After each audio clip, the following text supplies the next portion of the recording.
ये सब होगा बुलेटिन का हिस्सा, लेकिन आगाज में खबर शामिल करते हैं। आजाद कश्मीर में इंतखाबी मैदान गर्म है, जलसे जुलूस जारी हैं। वजीर आजम इमरान खान ने बाग में जलसे से खिताब किया और कहा कि उनकी जायदाद भी मुल्क से बाहर होती तो अमेरिका को एब्सोल्युटली नॉट न कह सकते।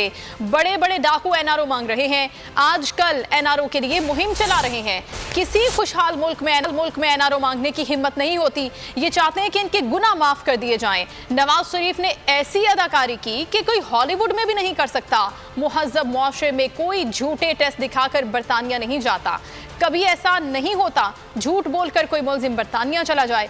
वजीर आजम ने कहा कि मोदी का आरएसएस नजरिया तमाम अक़लियतों के लिए खतरा है। वो सारी दुनिया में कश्मीर का सफीर बनकर निकलेंगे और कश्मीरियों के लिए आवाज उठाते रहेंगे।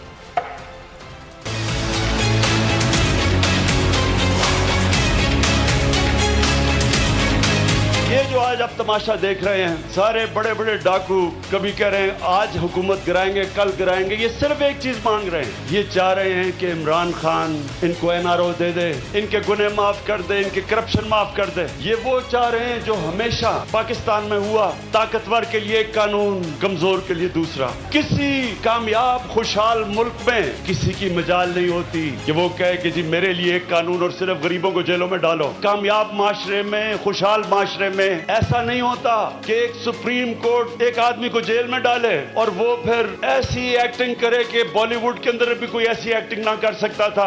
ऐसी मासूम बीमार शक्ल बना के झूठे मेडिकल टेस्ट दे के और वो आज बरतानिया चला जाए। ये किसी महज़ब माशरे में नहीं होता। कश्मीरियों का वो जज्बा और जो उनके अंदर ईमान है वो नहीं समझते थे कि इस तरह का मजबूत पुख्ता ईमान वाले लोग हैं वो। तो हम आज सब आपको सलाम कर रहे हैं कश्मीर के, मकबूजा कश्मीर के लोगों। मैं आपको ये कहता हूं कि इंशाल्लाह सारी दुनिया में आपका सफीर बनकर निकलूंगा, आपकी आवाज उठाऊंगा और उठाता जाऊंगा।